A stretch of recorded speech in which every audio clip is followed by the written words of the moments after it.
Well, hello, and I need to press the right button. Hello, here I am. You could hear me, but I wasn't there. How you doing? Welcome. It is the nightly draw for June the 6th. No, July the 6th. What am I saying? June the 6th. July the 6th, 2017. How you doing? I'm John Lotshaw, the crackpot cartoonist. I hope you're doing well. We're going to have a good show tonight, I hope. At least that's the plan. If you're sitting there watching, say hello. I see Mark Phillip just said howdy, so howdy, Mark. The one and only Idaho Bob is there. So anyway, we're going to actually work on the strip. I'm actually going to work on the strip tonight. I know it's a novel concept. Wow, a cartoonist actually working on a comic strip. But that's what I'm going to do tonight.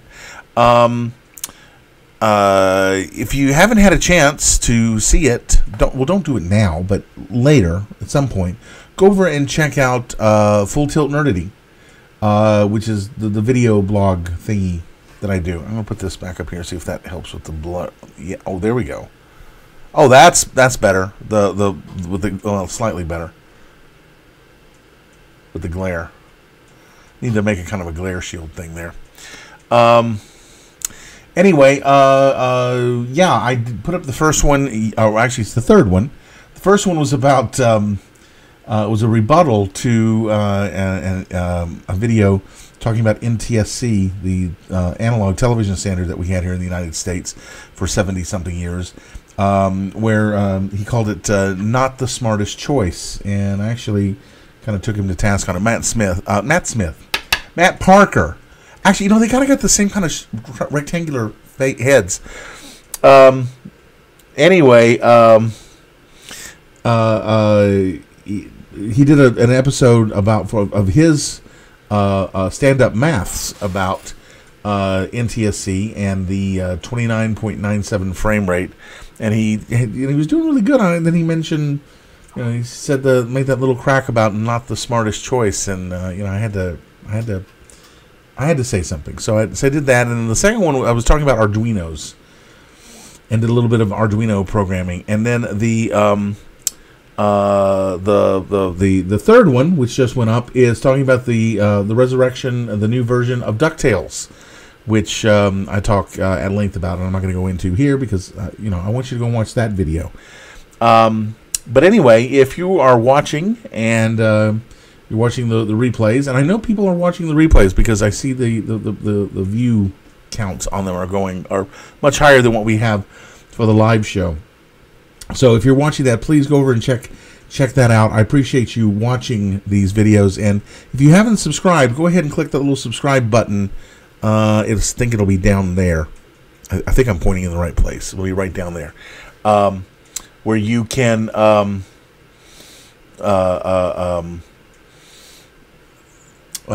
subscribe to the channel and find out about and get notifications. There's a little bell icon. If you click on that, you'll get emails letting you know when new programs go up, and you'll get a notification about these shows and new Full Tilt Nerdity, and coming soon, Movies a Mass Distraction. So hold on a second. I want to try a little experiment. I'm sorry. I'm kind of going off all over the place here.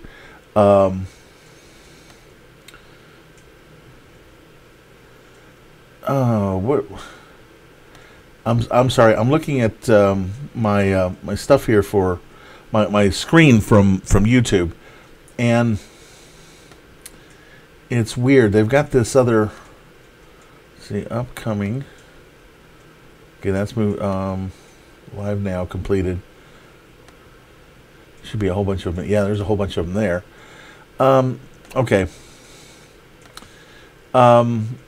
It's weird. I don't really like the interface on the back end here that YouTube provides me, because there's a page missing. It's supposed to be some kind of control room, and I've got it.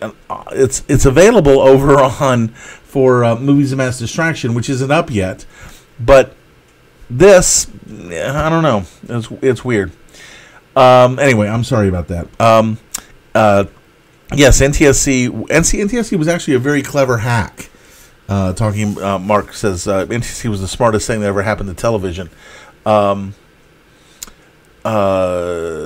Yeah, it actually was a very clever hack in order, and I talk about that in the video, in order to for it to work with black and white existing black and white televisions, which was a big concern back then. But anyway, yes, thank you. The lighting is actually it's weird. On my screen right there, the on the main computer, it doesn't look blown out. It looks good.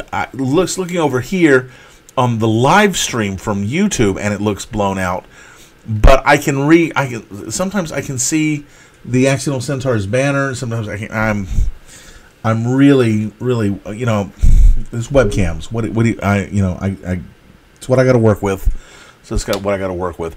And also, yes, the audio is much better in a couple of days before, because I'm not using the webcam microphone. I'm actually using this microphone because I got this working. So yes, it's much better, and I hope your stream is a lot better, because I know you've been having problems with that. Problems called DSL. But anyway, let's see what else. But yeah, go check out the Full Tilt Nerdity. There's going to be more of them there. I talk about a lot about Scrooge McDuck and my nostalgia for Scrooge McDuck and where it comes from, and there's also a rant about Stuckies. I hate Stuckies. I really, really hate Stuckies. Every time we would go to Stuckies, I would feel like, what do you want from us? We're evil! Evil! Well, those are the two founders of Stuckies. I felt like it stinks. And it does. It does. I hated Stuckies. Jeez, I hated it. And Dad would pull in and I would feel like this.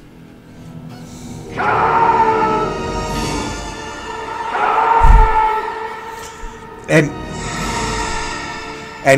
yes, I finally hit the right button for the gag. I know. All right. Anyway. Okay. Time for the shameless commerce portion of our show, brought to you by John's Need to Make Money. Patreon. We've got some patrons, and actually I'm going to run the scroll in just a moment on Patreon, so the patrons can get to see their name up in lights. If you're not a patron, please go and be a patron, because the page that we're going to draw tonight will not, the final finished version of it, or actually a semi-finished version, because I'm putting up line art for now just to get them up there, and but that's going to be for patrons only until the story is complete, and then I'll put the whole everything, the whole mashup online, and put it in a book. But there's multiple levels of patronage. Every little bit helps. Starts at $5 a month. You get to see all these stories, and that's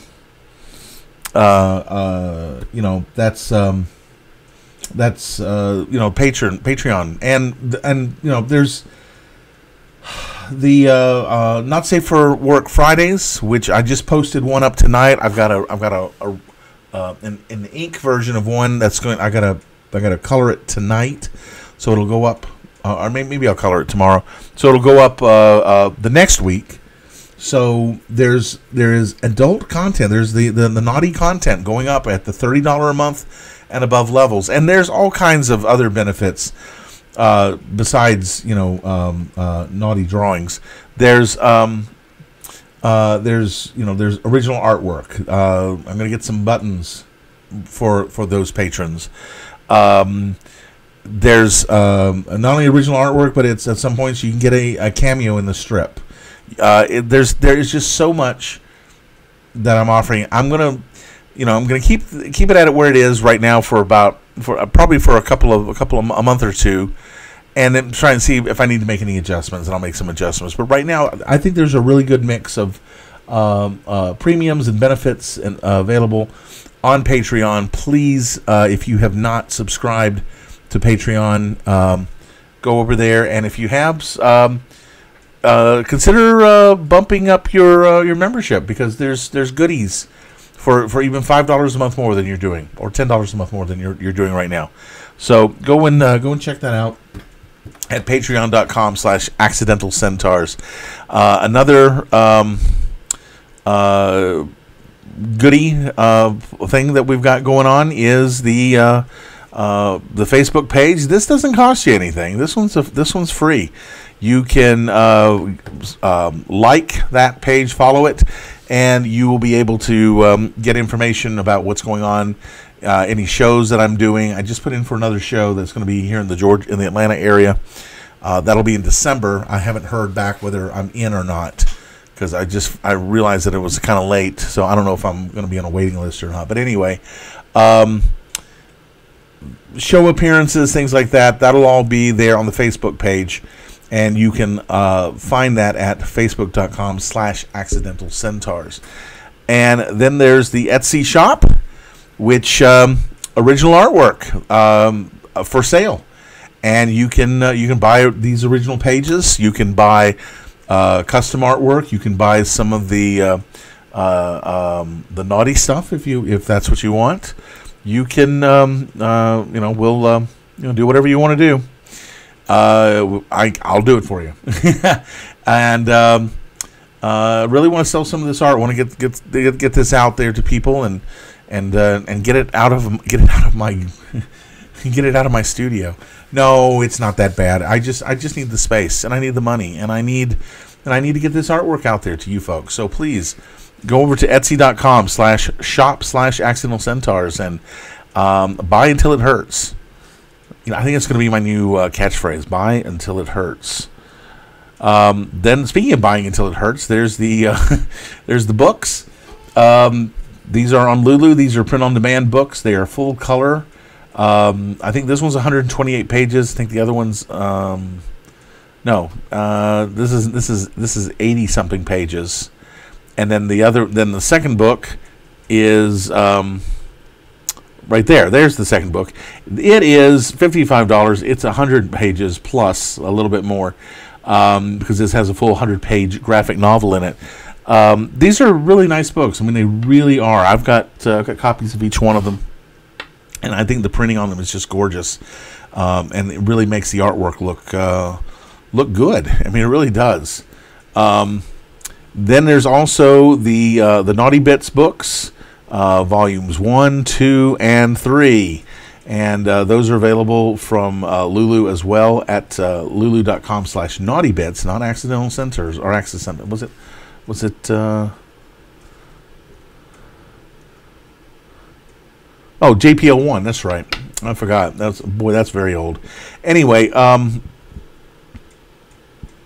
yeah, those are and as with all of these Lulu books, there are full digital versions available. If that may fit your price tag a little bit better, or your budget a little better. So please go over there and if you have not availed yourself of these, please do. And if you get one and you ship it to me, I'll be happy to draw something in it and ship it back to you. So if you do get one, just let me know, and I'll be happy to make those arrangements with you to do that. And let's see. There we go. And Dragon Con is coming up September 1st through 4th. Again, as I've said, I will be with Tom Heinches, the Eisner-winning editor of Hogan's Alley magazine, and Bill Holbrook, the hardest working man in comics. I'll be with them at the Atlanta Merchandise Mart, or America's Mart as it's called now. Building 3 is where that's where we were last year. And 4 days of full tilt geekery. It's gonna be a fun convention. It always is. And if you're in the Atlanta area and you're coming to Dragon Con, I hope you come by and at least say hello. So anyway, that pretty much concludes. Let's see. There we go. That concludes the shameless commerce part of our show. Oh, except for this, also got to show the poor wet dog. But anyway, all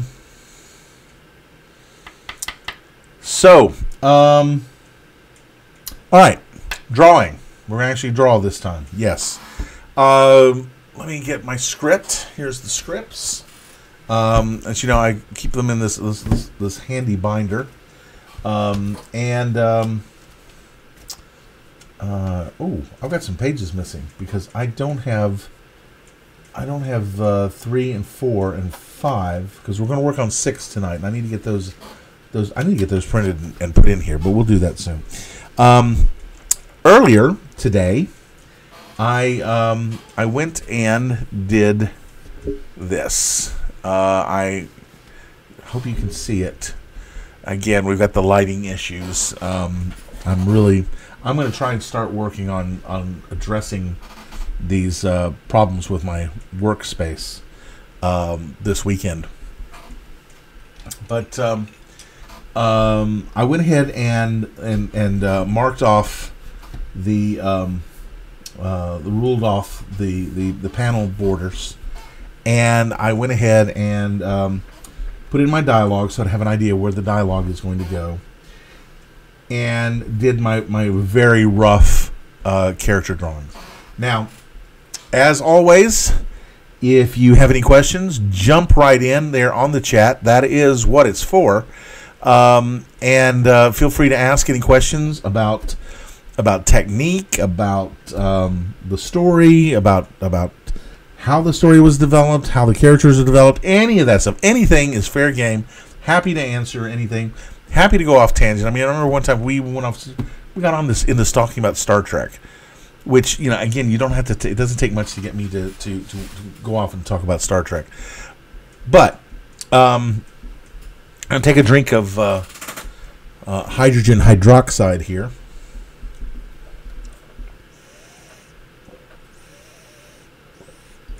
I hate it. I hate it when people say dihydrogen monoxide, because there is no such thing as dihydrogen monoxide. There is no such thing.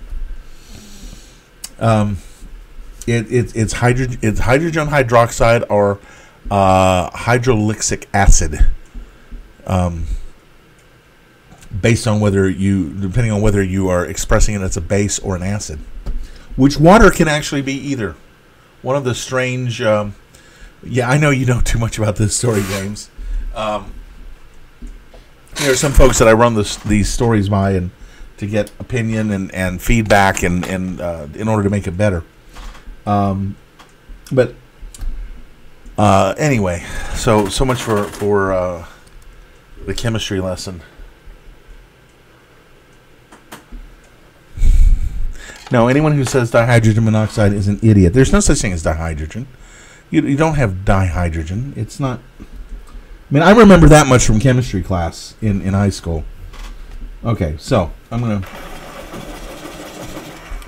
get as sharp as I can, and hopefully I don't have a broken point in here.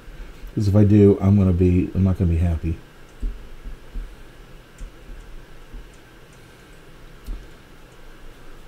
Now, as you may remember, Sam is being drenched by a private thunderstorm here. So, and she's going to be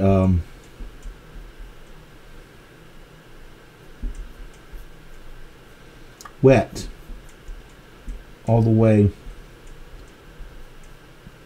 pretty much until they teleport out of this scene.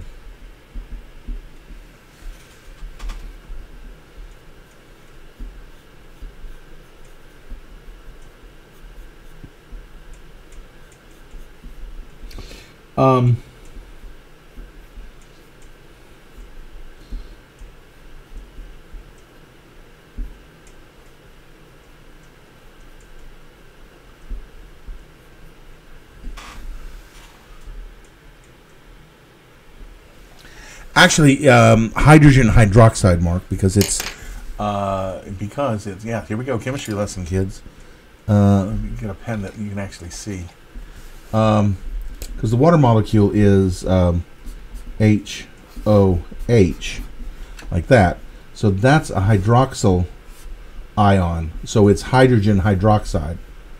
Just like Li, sodium hydroxide, is like that. So hydrogen hydroxide is like that because water is not, the molecular structure of it is not that. That is dihydrogen monoxide, and that does not exist. That's not possible because hydrogen only has one bond on it. Oxygen has two. So, is it positive or negative? Anyway, point is, hydrogen only has, hydrogen's positive. Hydrogen's positive. So that can't happen.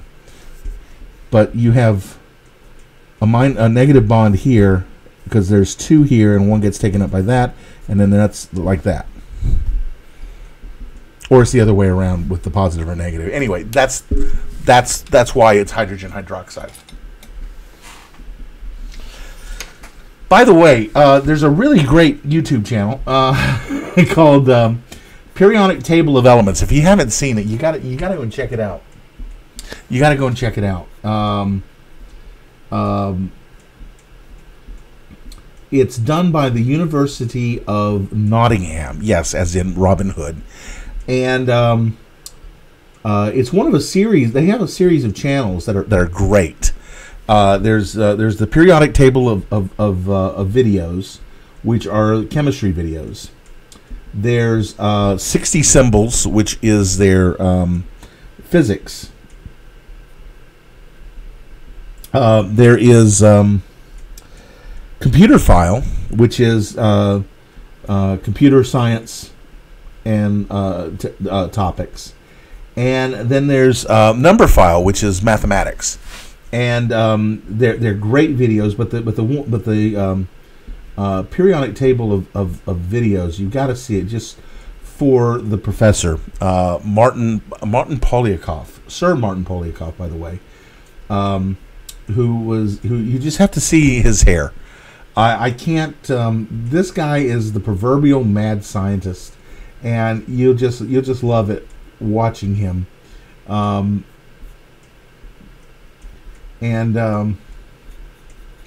he was just knighted.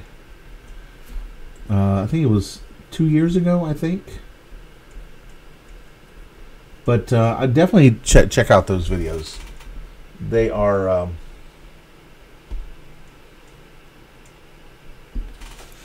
they're some really great videos. They really do a great job with them.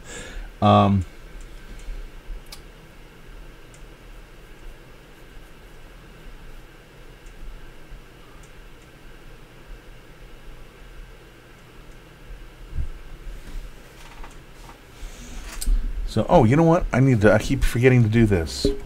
There we go.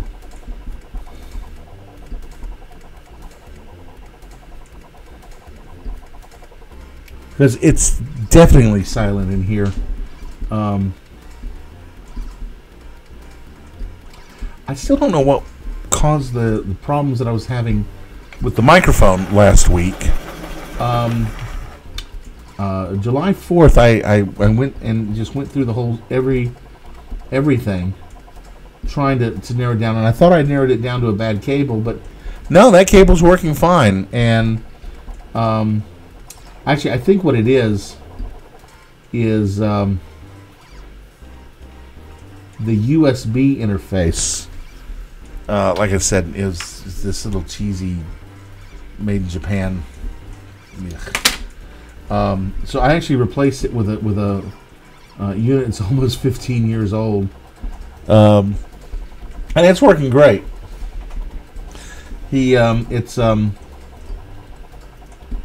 back from the days when it was cool and trendy to put your computer product in a translucent plastic case and stick the letter I in front of it and name it I something, which just shows you how old that was. This thing is, but it's working fine.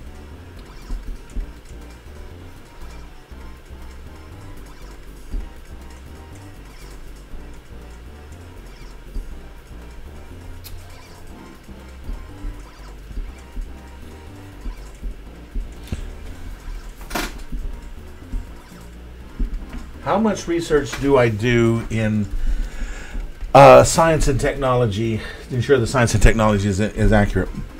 You know, that's an interesting question, because in this phase of it, I pretty much just make it up as I go, because you know, it's set in a kind of a fantasy Dungeons and Dragons kind of milieu. So there isn't a whole lot that I am trying to be accurate with. And of course, you know, the science. Now there is some science, like for example, in that I have worked out for things like how the teleporter that Alex and Sam were working on would have worked. It's not a and in order for it to work for what I need for the story, it's not a Star Trek kind of disassembly sort of teleport. I would never get into something like that where it disintegrates you, literally kills you, and then a Xerox copy pops out. No, no. I understand why Dr. McCoy doesn't like the thing.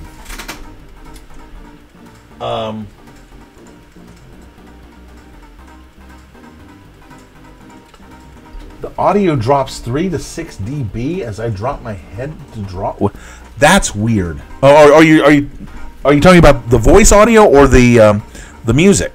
Because if it's the voice, I understand that because it's a directional microphone, and I drop my head into I'm not kind of fall out of the pickup pattern.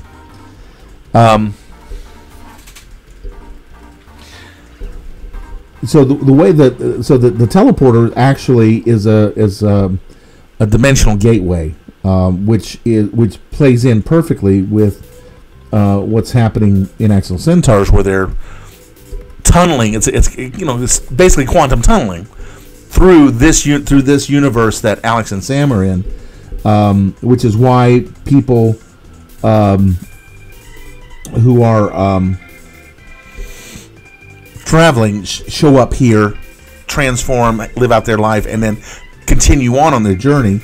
And from their perspective on Earth, it was all instantaneous. Now, having said that, year 2, as as I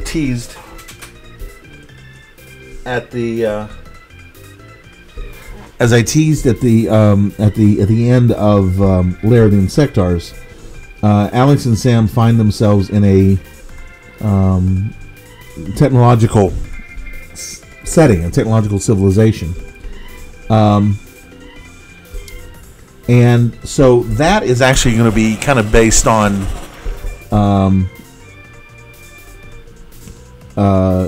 based on our civilization and our technologies, because thinking that people who have made the trip from the other worlds, who are technological people, who are engineers, they would bring that information with them. And if they're going to have to live out their a life in this world, they might as well, try and build technologically sophisticated and advanced telecommunications, transportation, and distribution networks.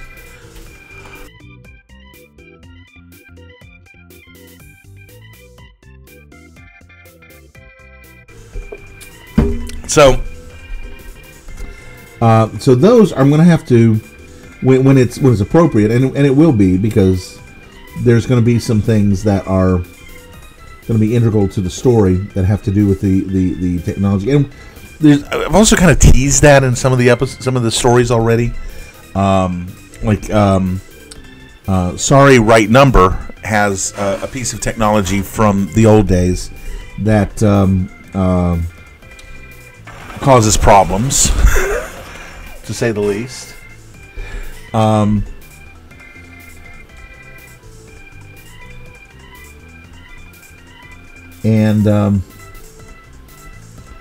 But a lot of the research, making my air quotes here, research that I do is just based on my own knowledge of things like computers, technology, science. Just because I like I'm a nerd. I do a video blog called Full Tilt Nerdity. I'm a nerd, and this is the stuff that I'm interested in, and this is the stuff that I've been reading about ever since I was a kid. So, so how much research do I do? Not a whole lot. Not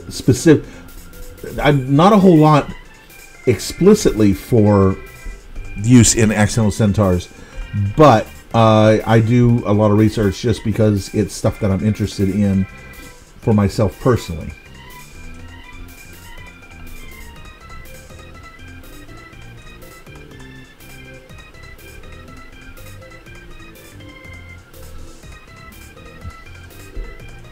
If I see something interesting, like for example, a Poincare recurrence time.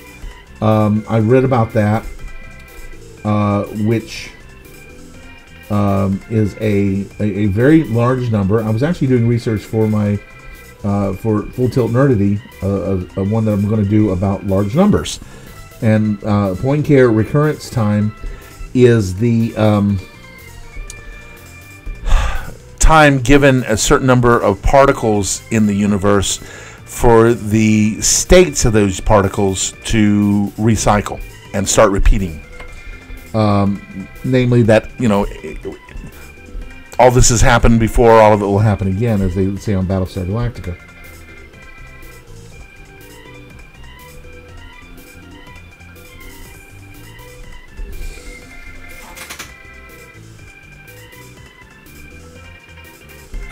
As Douglas Adams once said, there's a theory that says that if anyone ever discovers what the universe is actually for, it will immediately disappear and be replaced by something even more inexplicable and bizarre.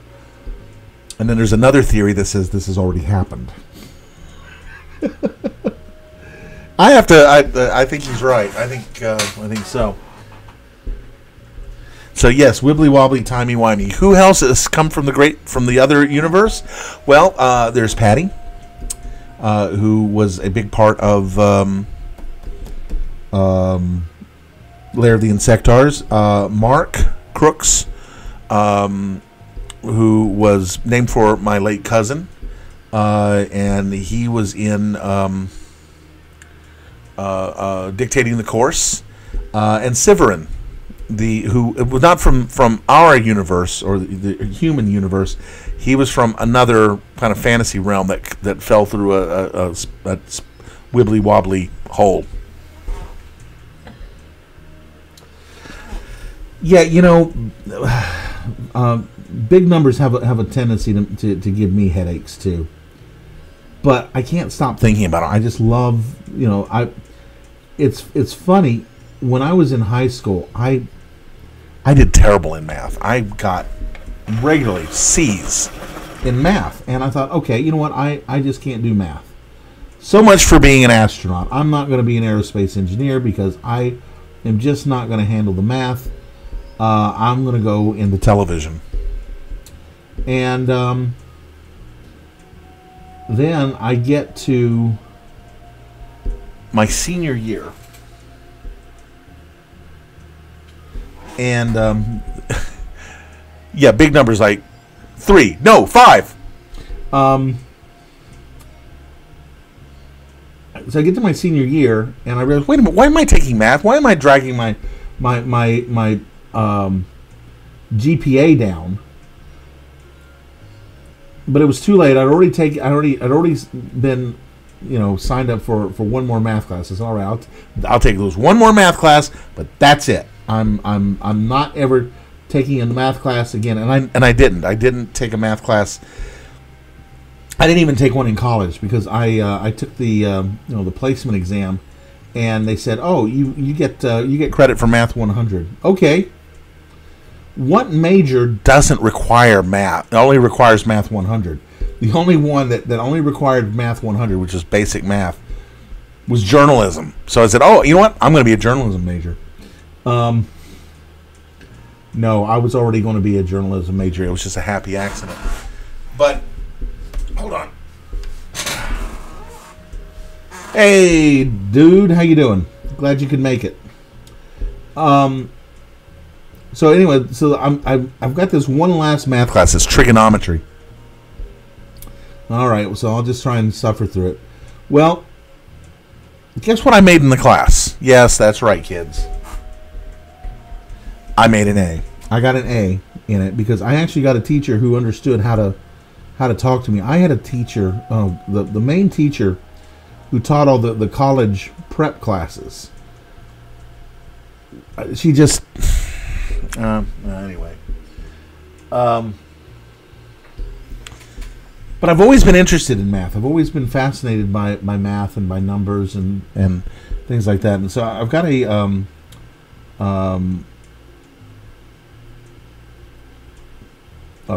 full tilt nerdity written out where I talk about big numbers and a deck of playing cards.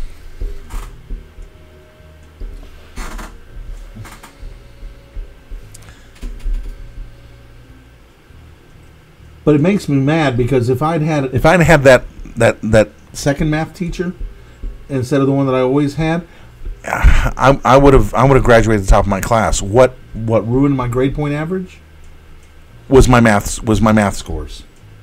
So thanks a pant load.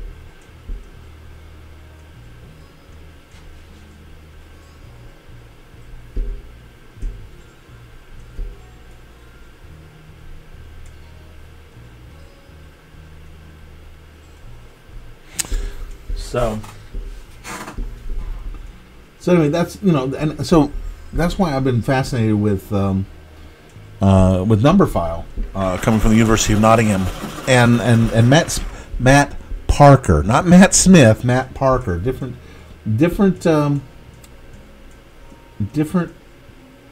Matt with a from England. Although though Matt Parker is actually Australian, he just lives in London.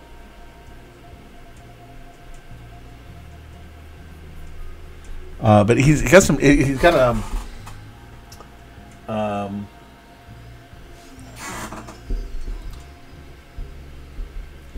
really, it's an interesting idea. He does a video where he derives the function of Broadway in New York City. New York, the streets are built on a grid, and so he uses that as to derive the function of Broadway across the grid, and it's an interesting idea.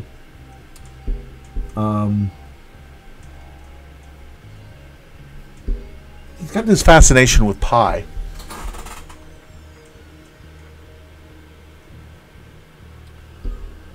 Did the overhead go out of focus? I'm sorry. I thought I had that set to manual focus. Hold on a second here. I thought I had the 920. Yeah, that's set for manual focus.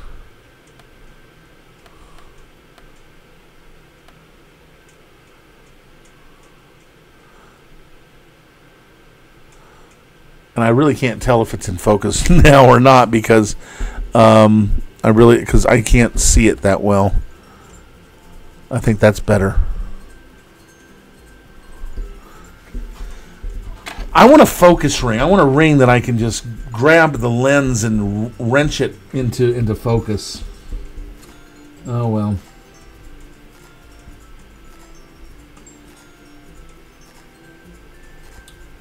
In order to do that, I'm going to need more than 5 viewers. So tell your friends.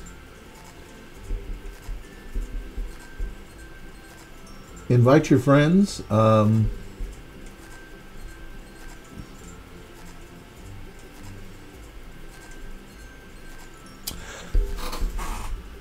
Okay. So,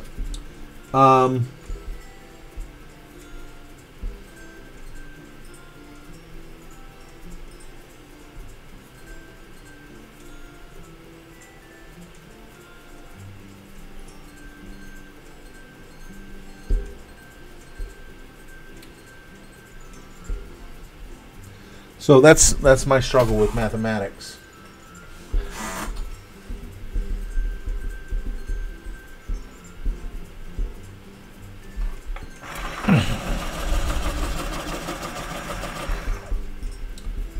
Because what I originally wanted to do was be I originally wanted to well, I wanted to be an astronaut is what I wanted to do.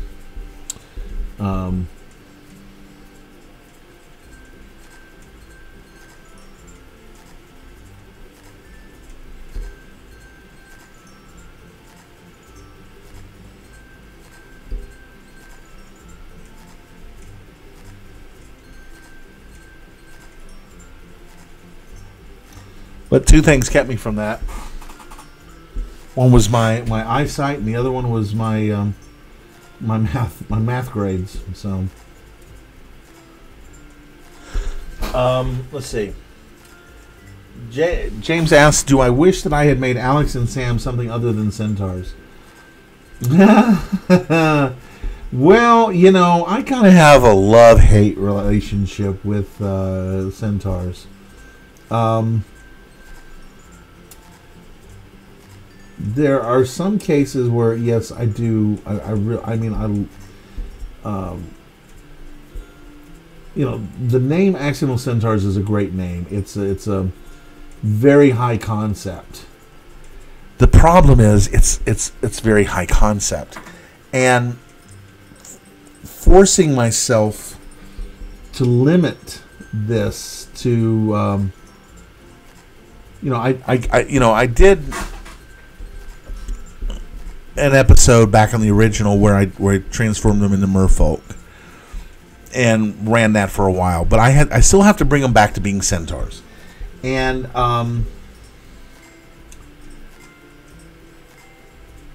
because it's what it says on the tin. It says Accidental Centaurs on the label,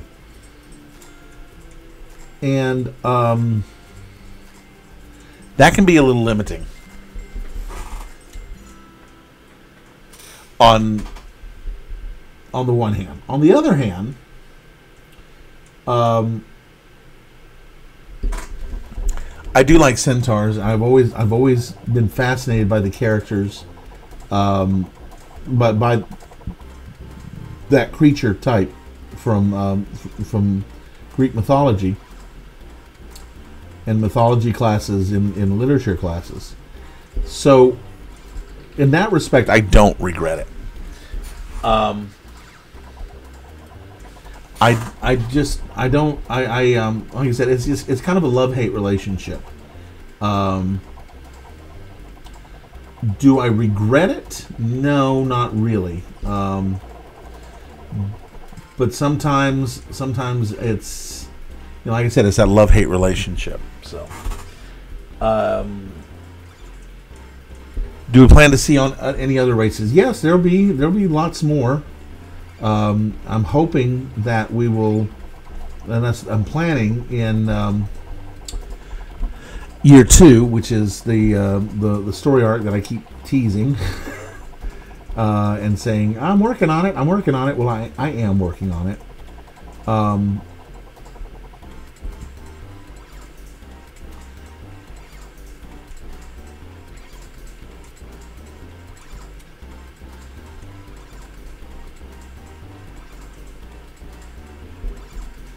Just to kind of give you a little idea of what the tone of this thing is going to be about. The chapter titles.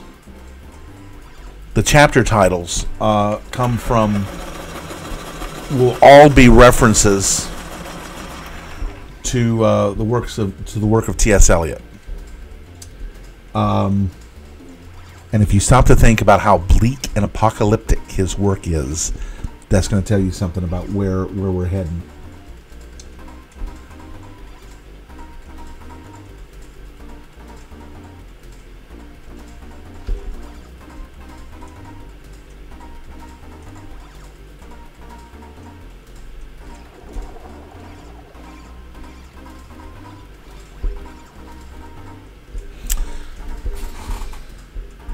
But yes, there will be other species. Some of them more anthropomorphic animals than anything else. I don't know if you remember. Oh, why is this sharpening like that? I hate it when it starts doing that. Oh, because it's broken. That explains it. All right, well, I'll get another pencil. A few months ago, a dear and close friend of mine passed away after a long battle with cancer. And before she passed away, I made and designed a character that would be based on her and named for her. And her name was Lockie. It was short for her middle name, McLaughlin. And she's going to be working with Sam. And she's a cat, because Lockie was a cat person. I'm not a cat person. As Tom will tell you, I'm not a cat person. I'm as much of a cat person as he is a dog person. Although I'll actually pet a cat. Unlike, anyway. But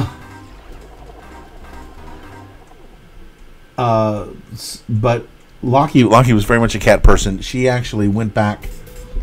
She was coming home one day. And she was coming up Interstate 85. And she saw in the median this cat that was in the median of the highway. And she got home, and that cat, she just couldn't get that cat out of her head. So she went back to see if the cat was still there. The cat was still there. And she went out, parked, there on that side of the highway, coaxed the cat off the Jersey barrier.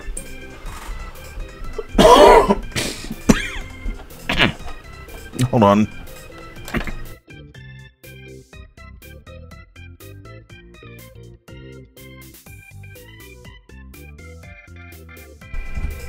Sorry about that. Rescued the cat and kept the cat.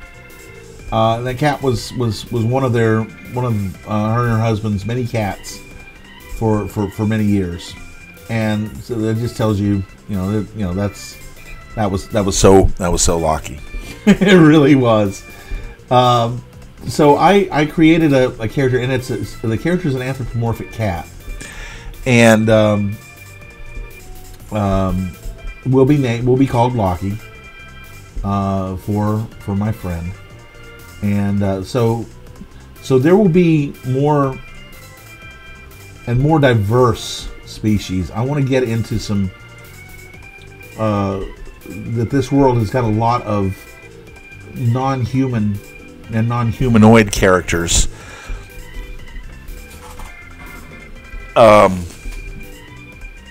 There's one little animal that I put in the background of some scenes. It's kind of like a flying jellyfish. And then in the original book, the original version, we had the starfish that Malevolence used to take over the satyrs and take over people.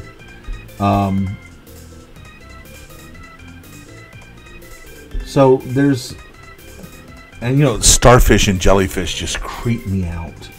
Ugh, they're as bad as spiders. They just they shouldn't live. They shouldn't be. That's just wrong.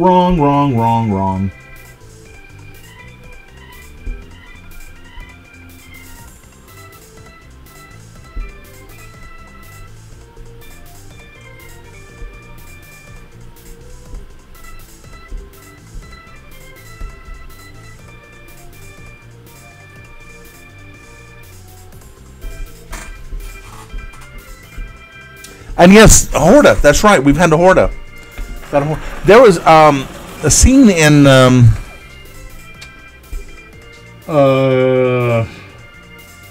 Dictating the Course. It was in Dictating the Course where Alex and Sam they've just gotten into town, and they're going their separate ways. Alex is looking for a bar, and Sam's looking for the spa. And they're walking around the street, and there's all kinds of and now a lot of them were done as in jokes. There's a lot of different creatures there. There's the TARDIS shows up in the background. There's some Minbari. There's a Horda. Ralph Xenobot from and Mayberry Melonpool from Steve Troop's Melonpool show up in there. And then in the bar, there's kind of like an octopus-like squid thing. That's the bartender. There's some aliens in there that look kind of, or creatures that look kind of like Star Wars aliens. There's this thing that looks kind of like if a hammerhead shark got run over by a truck. That's in there.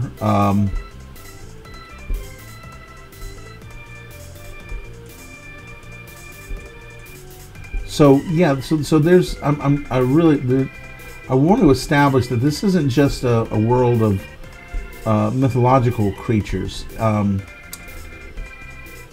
that's kind of inspired. That was kind of inspired by Jack Chalker's Well World series,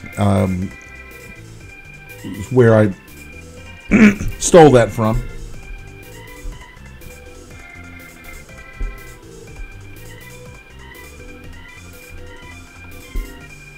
And also, I stole the idea of the humans being transformed into whatever when they went through the portal. That came directly from Chalker as well.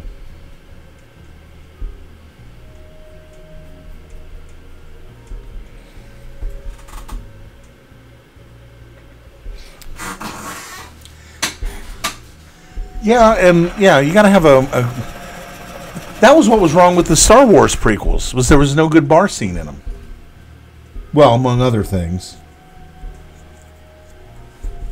Like, Lucas didn't have anybody to say, George, you're out of your mind. No, George. No, just no, George. No. That's what he needed. He just needed someone, not someone to say no, but to say, no. No. Are you out of your mind? No. Which is different from someone to say no.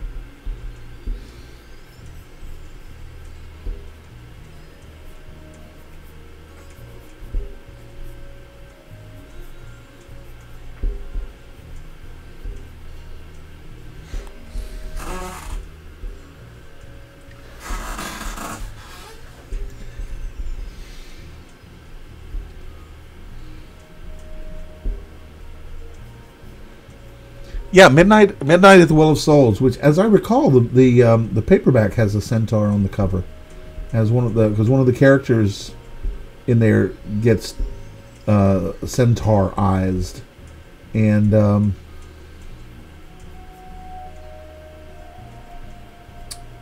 but as Picasso said, good artists copy, great artists steal.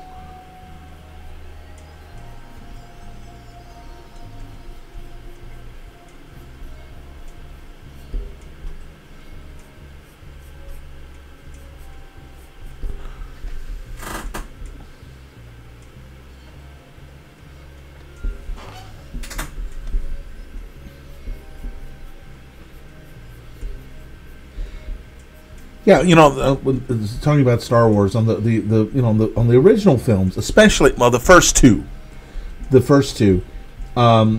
George Lucas had Gary Kurtz there to say, "No, George, no.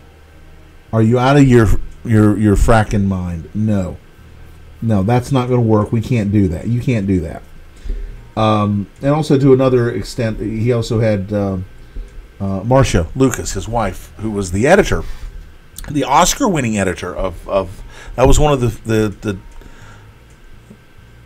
I think Star Wars won 3 Oscars. They won for the score, they won for visual effects, duh, and for the editing. Which the editing on that film is just amazing. It really is amazing.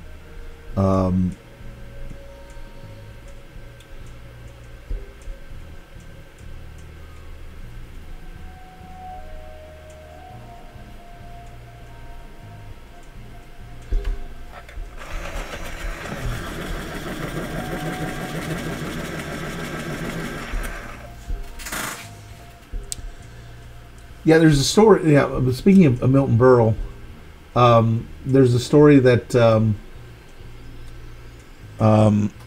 he was. This was on a live broadcast.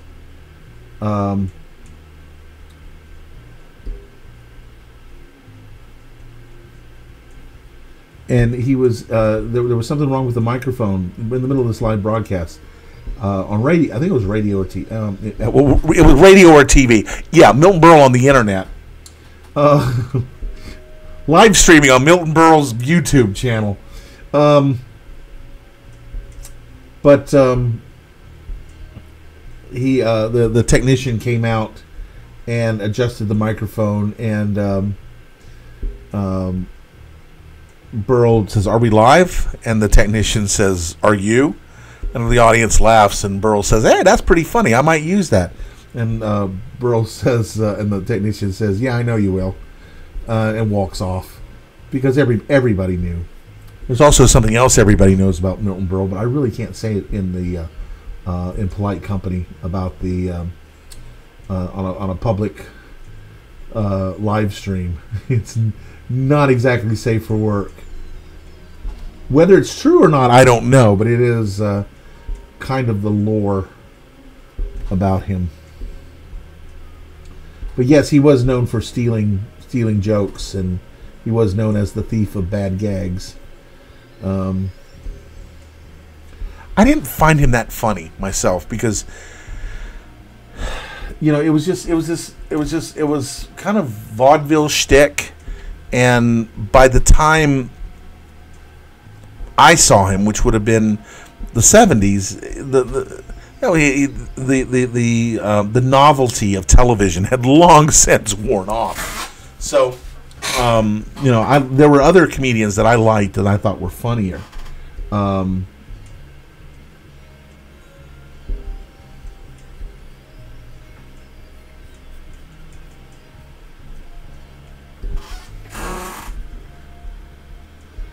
Yes, that's right. You're absolutely right, James. They did need an extra coffin when he died. And we'll just leave it at that, shall we? Because, as I said, this is a family-friendly live stream, so...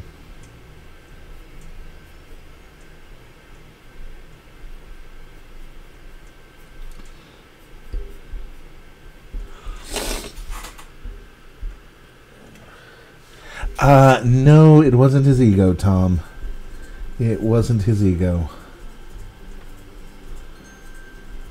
So anyway.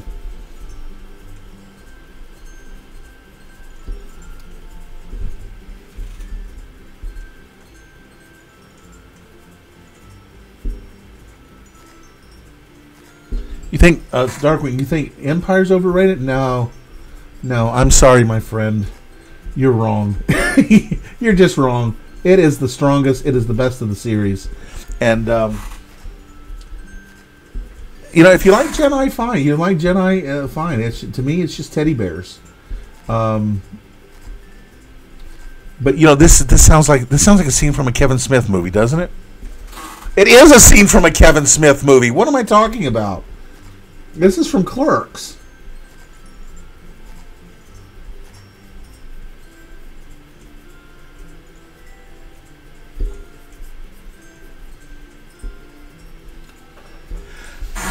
As much as Empire is, I think it's technically is a better film, but still, my favorite is still always going to be Star Wars because that movie, whenever I see it, even the butchered up version that George Lucas put out, it makes me feel like I'm 10 years old again. And you can't put a price tag on that.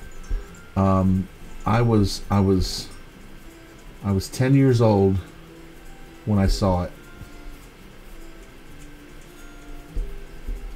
And it 1970 so much happened that influenced my life in 1977. There was Star Wars, of course.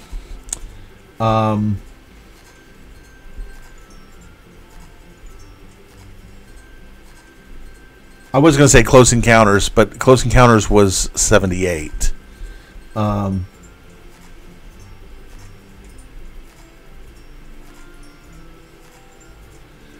But also, that was the year that the first commercially available. I mean, there had been other microcomputers before that, I know, but it was the year that the first commercially available microcomputers are readily available. Namely the 1977 Trinity, the Commodore PET, the Apple II, and the one that was the computer that I had access to, which was the Trash 80, the TRS-80 from Radio Shack. Because I remember that summer, Mom would go over to the Kroger there in the shopping center in Dalton.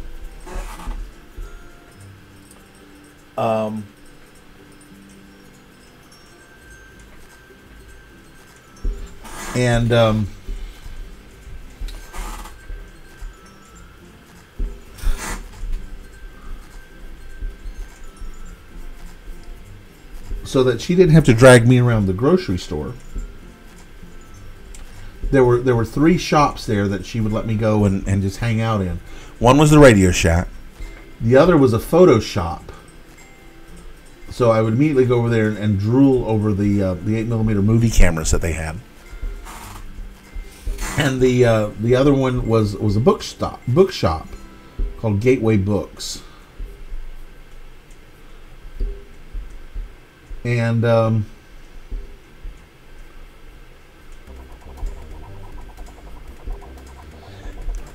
I remember going over there and seeing the TRS-80 for the very first time, and the salesman showed me how I could write, how you could write a little program that would ask you your name, and then it would say hello name. And I wasn't really impressed by that because my father was a computer programmer, and so I grew up around computers, and had them. Well, I didn't have them in the house, but I grew up hearing about them, and Dad teaching me and telling me about computers.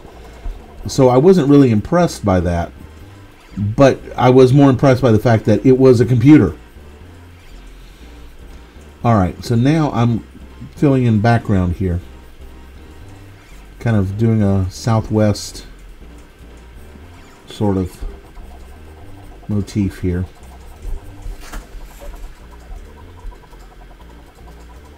Yeah, the scene, the rescue of Han, I like that whole sequence. It's when they get to Endor that I think that Jedi falls apart.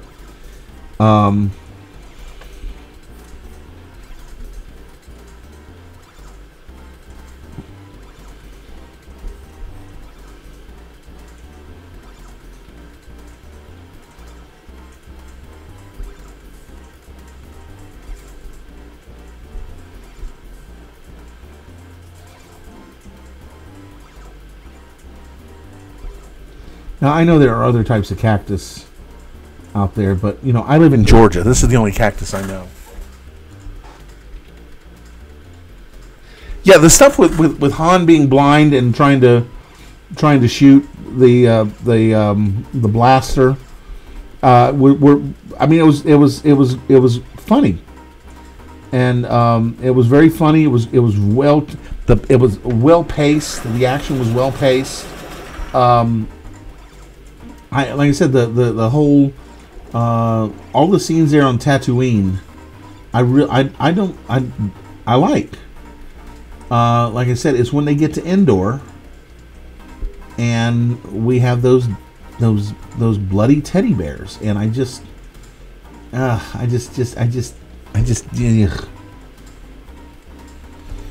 But you know what? If you like it, good for you. That's.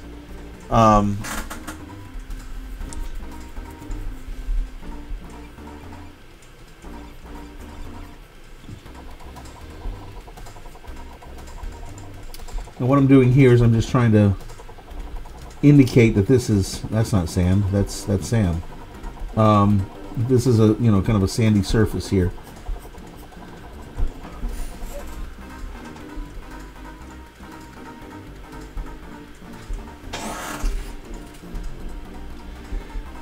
My big problem with Jedi, I'll tell you what my big problem with Jedi is, that something should have happened in Jedi that did not happen until The Force Awakens.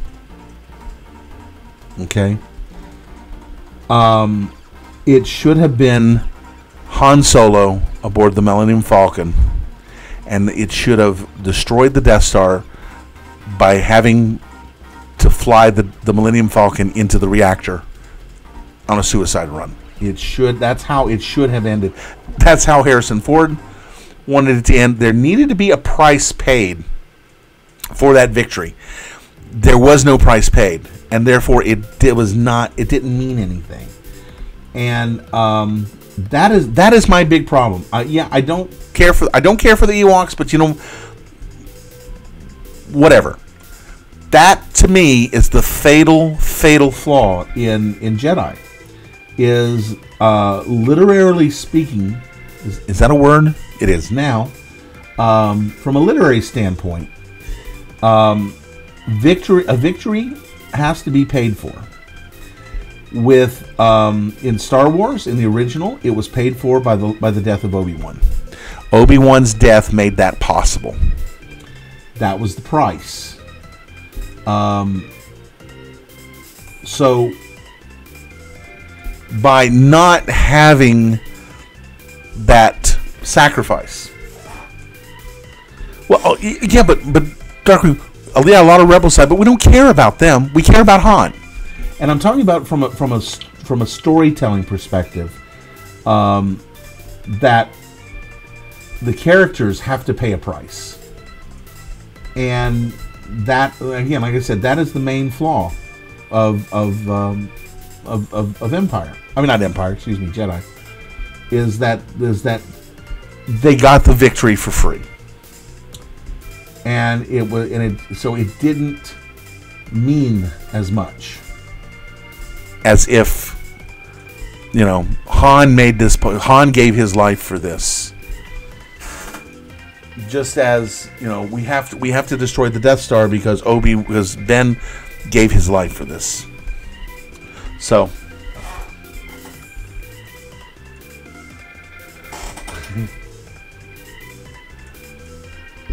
I don't have an Obi-Wan voice. I wish I did. Have you ever heard Mark Hamill do his impression of Alec Guinness? It's hilarious. He can do. He should have been playing. He should have played Obi-Wan in the prequels, because he can do that. He can do that Alec Guinness voice.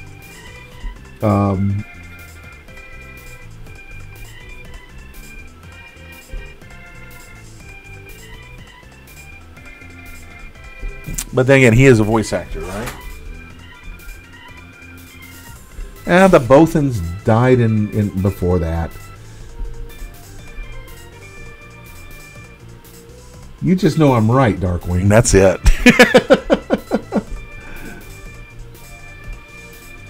Now, I'm not saying that I don't enjoy it. I'm not that I don't enjoy like oh God, you're gonna make me watch Jedi again?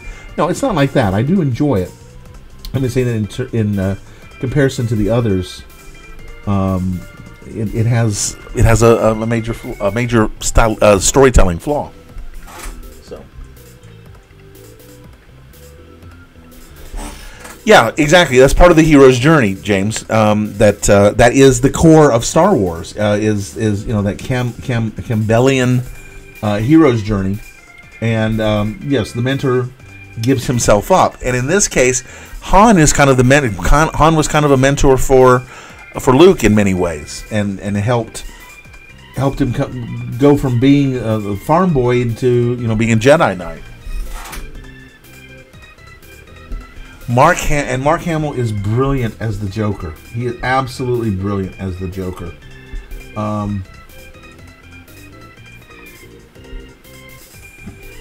I remember when I found out that was Mark Hamill. Because I was this was mid '90s when Batman the animated series was in production, and I was doing an animated series of children's videos, safety videos, and we would for lunch. We had one of the writers. She would tape Batman and Animaniacs and bring the every day, and she would bring the previous day's tape in, and we would watch Animaniacs and then Batman, the animated series, and you know we saw, you know, the Joker would show up, and it was, who is that? And then they would roll the credits. You know, they flash those credits by so fast with you know, like one frame of credits. But we couldn't see who it was because it was VHS. You can't, you know. And that information was not really available on the internet. And then we finally got a good taping of the show, and we were able to pull a still frame off of it. I was like, Mark Hamill? Mark Hamill? I was going to go into Tashi Station to pick up some power converters, Mark Hamill? No. Yeah. Mm-hmm. Yes, as much as I love Star Wars, I still cringe at that line. And I think Mark Hamill does too, when everybody reminds him of it.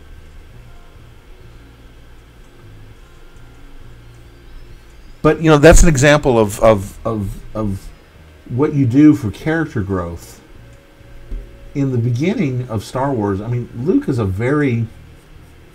he's a whiny guy. I mean, he really is. I was going to go into Tashi Station to pick up some power converters. And that gives him room to grow. And that was the lesson that I learned in doing Accidental Centaurs.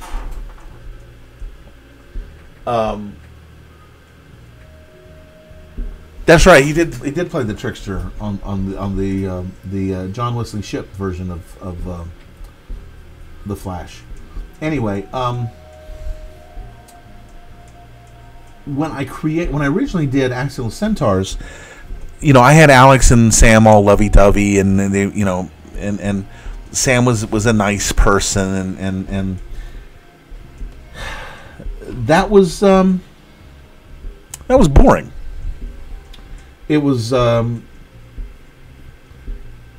can only imagine it was as boring to read as it was to write, and that was one of the reasons why I rebooted, was that these characters had no place to go.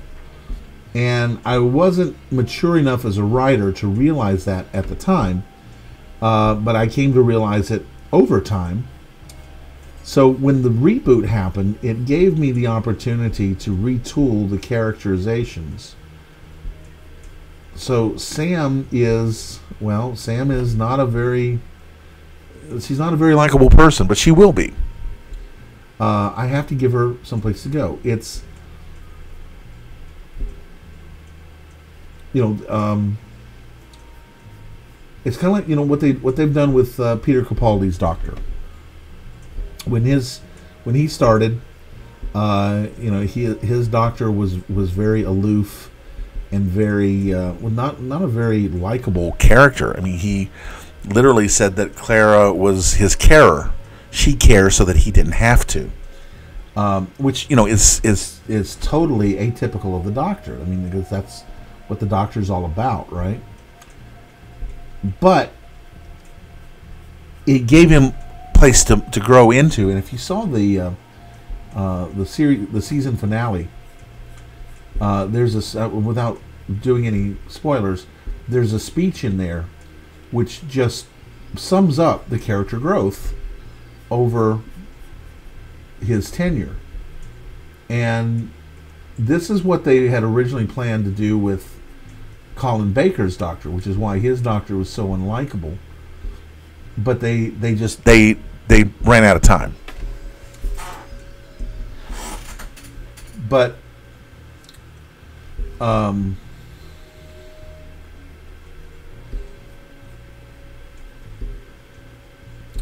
okay. So that's all penciled, and it actually looks pretty good. I'm really happy with that. And we're in an hour and 15 minutes into the show, so I'm going to save the inking on this for tomorrow. Maybe tomorrow's show. Maybe I'll just go ahead and do it. Just do it. All right. Any final questions? As I put my glasses back on. Any final questions or comments? Hold on a second.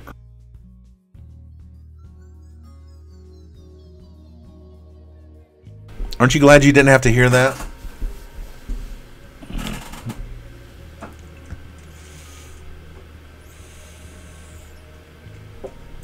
Water. Hydrogen hydroxide, as we established earlier. Yeah, I'll check my Skype messages. I don't have it here in front of me right now. Any other last minute things to talk about or ask me or anything? Did I get? Yes, I did get your message, Darkwing. I did get your message. So thank you for sending that, and we'll do that on Tuesday. Definitely, we're going to do that on Tuesday. So we already have a request in for Total Request Tuesday. So set your calendars. So there we go. Any other questions? I think that's probably gonna do it. Thank you for joining me. Thank you for sitting through on this. This has been fun. We've got a nice looking page here. That's a nice looking page. Mamma mia, that's a beautiful look in the page. I really wish my inks were as dynamic as my pencils are. Yeah, Return of the Jedi is awesome. I don't argue with you. I just don't think it is the most awesome. It is definitely better than Attack of the Clones. Absolutely, hands down. It's like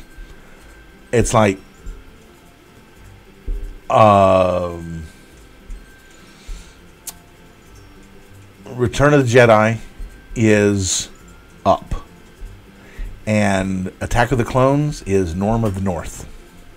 If you don't know what I'm talking about, go watch the Nostalgia Critics latest episode. Yeah. So, all right. If there's nothing else, this is last chance to get me to ramble on about something completely unrelated to cartooning, like that ever happens on this show.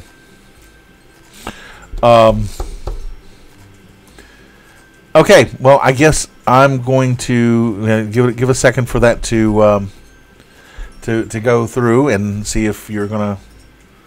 Okay, okay. There's God. What a face! Oh, geez, that just came through. Yeah, Boba Fett was always kind of overrated, and I never understood why it was all. He made his debut on the Star Wars Holiday Special, which should have been kind of foreshadowing right there.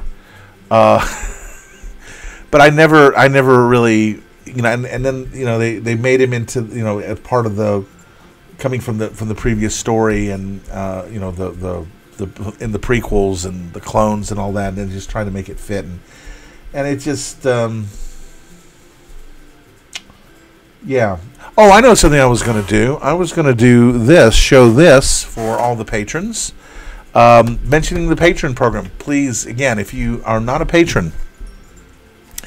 Every little bit counts, and you get your name in a slow crawl on the video right down there. And then, isn't that nice? That's nice. I'm not really looking at the crawl, but I'm trying to make it look like I'm looking at it. It's the magic of television. But anyway, there they are, the folks who are helping to make this possible, and quite a few of you are there.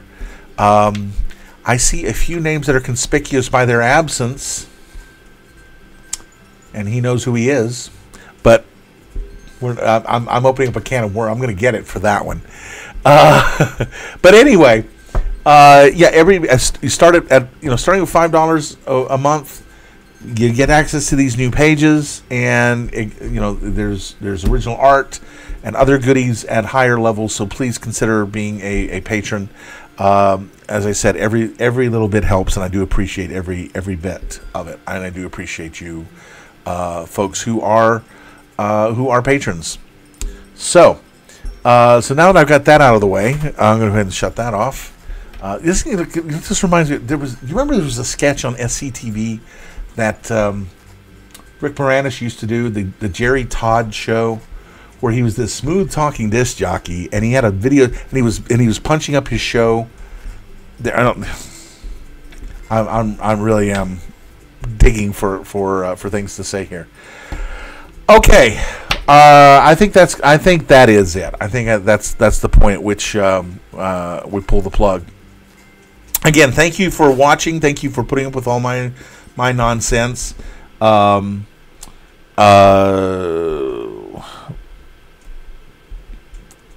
We'll be back again tomorrow, 10 o'clock Eastern Time, 7 p.m. Pacific Time. Yeah, it's getting late if I can't even say that. And 2 a.m. Universal Coordinated Time. For all other time zones to figure it out.